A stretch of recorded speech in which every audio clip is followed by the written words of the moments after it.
12월 12일 대림 제3주일입니다. 루카가 전한 거룩한 복음입니다. 그때의 군중이 요한에게 물었다. 그러면 저희가 어떻게 해야 합니까? 요한이 그들에게 대답하였다. 옷을 2벌 가진 사람은 못 가진 이에게 나누어 주어라. 먹을 것을 가진 사람도 그렇게 하여라. 세리들도 세례를 받으러 와서 그에게 스승님, 저희는 어떻게 해야 합니까? 하자 요한은 그들에게 정해진 것보다 더 요구하지 마라 하고 일렀다. 군사들도 그에게 저희는 또 어떻게 해야 합니까? 하고 묻자 요한은 그들에게 아무도 강탈하거나 갈취하지 말고 너희 봉급으로 만족하여라 하고 일렀다. 백성은 기대에 차 있었으므로 모두 마음속으로 요한이 메시아가 아닐까 하고 생각하였다. 그래서 요한은 모든 사람에게 말하였다. 나는 너희에게 물로 세례를 준다. 그러나 나보다 더 큰 능력을 지니신 분이 오신다. 나는 그분의 신발끈을 풀어드릴 자격조차 없다. 그분께서는 너희에게 성령과 불로 세례를 주실 것이다. 또 손에 키를 드시고 당신의 타작마당을 깨끗이 치우시어 알곡을 당신의 곳간에 모아 들이시고 쭉정이는 꺼지지 않는 불에 태워 버리실 것이다.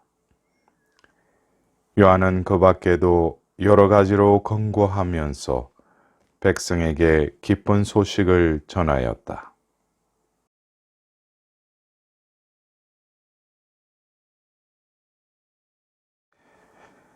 대림 셋째 주일인 오늘 말씀 전례의 모든 말씀은 기쁨을 선포하고 있습니다.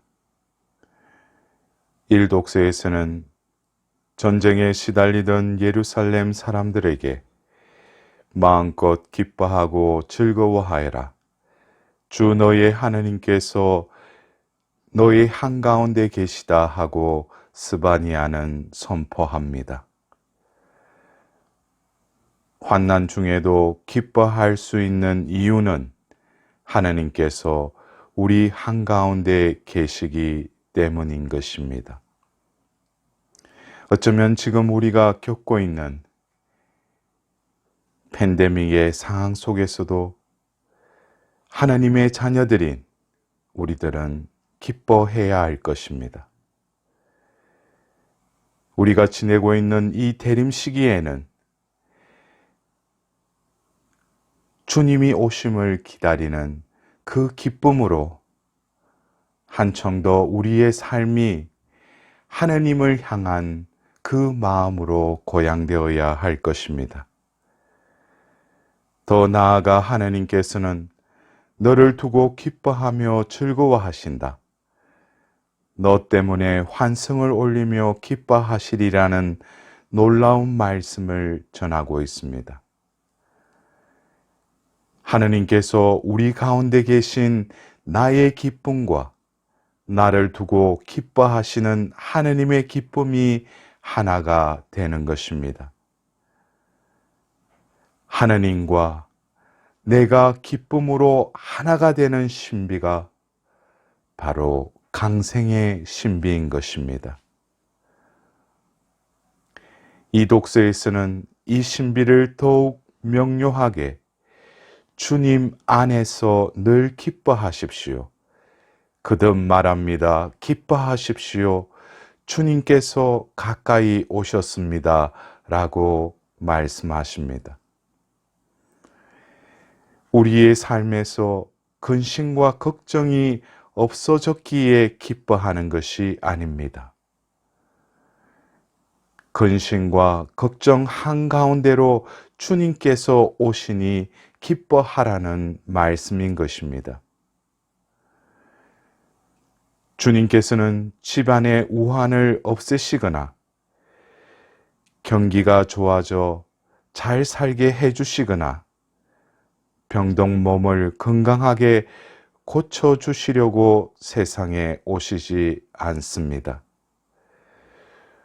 우환과 질병과 가난 등의 걱정거리를 안고 살아가는 우리 안에 오시어 우리와 함께 계시겠다는 것입니다. 그 신비가 참 기쁨의 이유인 것입니다. 주님께서 우리와 함께 계시는 기쁨은 세상의 기쁨과는 다른 진정한 기쁨의 길을 일러 주십니다. 우리도 주님처럼 나보다 어려운 사람들과 함께 할 때 참 기쁨을 누리고 그때 하느님께서 우리를 보고 기뻐하십니다. 그렇게 우리 기쁨과 하느님의 기쁨이 하나가 되는 것입니다. 참 기쁨은 고통을 피해서 얻어지는 기쁨이 아니라 고통 한가운데서 자신을 내어줄 때 생기는 기쁨인 것입니다. 세상에는 쉽게 얻는 기쁨도 있습니다. 그러나 그런 기쁨은 쉽게 없어지고 맙니다. 반면에 삶의 아픔을 통해 자신을 내어줌으로 비롯되는 기쁨은 사라지지 않습니다.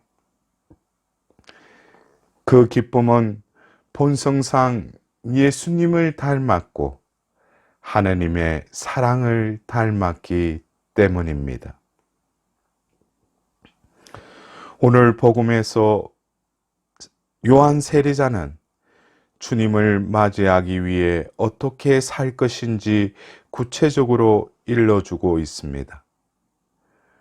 옷이든 음식이든 있는 사람은 없는 사람과 나누고 세리들은 정한 대로만 받고 힘 있는 이들, 군인은 권력을 남용하지 말라는 평범한 말씀입니다. 지난 주일 그 회개는 우리가 가는 길을 바꾸는 것임을 묵상하였습니다. 이 변화는 특별한 사항이 아닌 일상에서 실행하는 변화인 것입니다. 내가 헐벗었을 때 나보다 더 헐벗은 이웃을 생각하여 옷을 나누고 내가 배가 고플 때도 음식을 이웃과 나누며 이득을 보면 내 이익만 찾지 말고 남도 생각하며 부정부패의 유혹 앞에서도 옳음을 선택하는 것이 회개인 것입니다. 삶의 방향을 바꾸는 것이 회개가 광생하는 주님을 맞이하여 세상에서 우리를 기쁨으로 가득 차게 하는 것입니다. 신앙인이든 아니면 세상 사람들은 모두 기쁘게 살고 싶어 합니다. 그 전에 영화의 한 장면이 떠오릅니다. 버킷리스트라는 그 영화 중에 천국 문 앞에서 하느님께서 두 가지 질문을 하십니다. 첫 번째, 당신은 인생에서 기쁨을 찾았는가? 두 번째 질문은 당신의 삶이 남에게도 기쁨을 주었는가? 라고 하는 그 장면이 떠오릅니다. 기쁨을 연구한 심리학자들은 대체로 네 가지 경우에 기쁨이 찾아온다라고 말합니다. 첫 번째는 누군가로부터 사랑받고 있음을 알 때 기쁨이 찾아온다는 것입니다. 나는 소중한 사람이며 나와 늘 함께하는 사람이 있다라는 사실을 느낄 때 평안함과 기쁨을 누린다는 것입니다. 오늘 들은 말씀대로 나를 두고 기뻐하시는 하나님, 그 하나님께서 나와 함께 계시기 위해 오시는 것입니다. 이를 알면 참으로 기쁘지 않을 수 없습니다. 두 번째로, 자신이 처한 상황을 긍정적으로 받아들일 때 기쁨이 찾아옵니다. 힘든 일을 보며 걱정하고 고민하고 애태우고 있다면 기쁨이 들었을 자리가 없는 것입니다. 비록 삶이 힘들더라도 주님께서 나와 함께 계시기에 감사드릴 때 걱정과 고민이 아니라 평화와 기쁨을 누리게 되는 것입니다. 세 번째로, 가치 있는 것을 소유할 때 기쁨이 찾아옵니다. 이를테면 배우자, 자녀, 집, 책, 취미 활동 등 우리 삶을 가치 있게 하는 좋은 관계와 환경을 얻을 때 기쁨이 온다는 것입니다. 그렇다면 여러분들은 무엇을 얻으면 가장 기쁩니까? 대데레사께서는 하나님을 얻는 자는 모든 것을 얻었으니 아무것도 더 바라지 않는다라고 말씀하셨습니다. 건강이든 재산이든 명성이든 다 지나가는 것뿐입니다. 이 모두를 잃어도 하나님을 얻는다면 모든 것을 얻은 것이니 아무것도 더 바라지 않고 기뻐하는 것입니다. 마지막으로 가장 큰 기쁨은 가치 있는 보물을 기꺼이 내어줄 때 찾아오는 것입니다. 어느 시인이 기쁨은 샘과 같아서 그것을 퍼 나눌수록 자신에게 더 큰 기쁨을 가져다 준다고 말한 것이 떠오릅니다. 예수님께서 말씀하셨듯이 주는 것이 받는 것보다 더 행복하다라는 말씀을 깨달아야 할 것입니다. 외아들을 내어주시는 하나님의 기쁨, 당신의 살과 피를 내어주시는 예수님의 기쁨, 온 생애를 말씀에 내어드린 성모님의 기쁨이 바로 그 기쁨인 것입니다.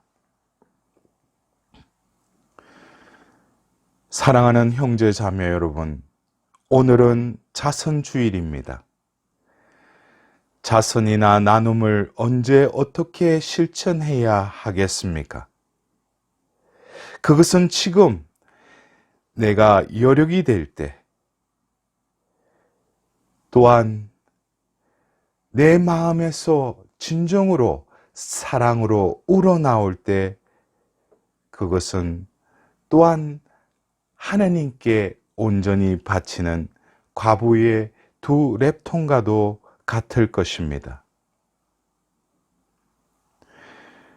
옷이든 음식이든 따뜻한 말 한마디든 정성스러운 봉사든 서로 나눌 때 참으로 기쁘고 그때 주님께서 우리 가운데 오십니다. 이를 체험한 사도 바오로께서는 이렇게 우리에게 당부하십니다. 주님께서 가까이 오셨습니다. 아무것도 걱정하지 마십시오. 어떠한 경우에든 감사하는 마음으로 기도하고 간구하며 여러분의 소원을 하나님께 아뢰십시오. 그러면 사람의 모든 이해를 뛰어넘는 하나님의 평화가 여러분의 마음과 생각을 그리스도 예수님 안에서 지켜줄 것입니다. 이번 한 주간도 그 설레이는 기다림 속에서 기쁜 한 주간이 되시길 기원드립니다.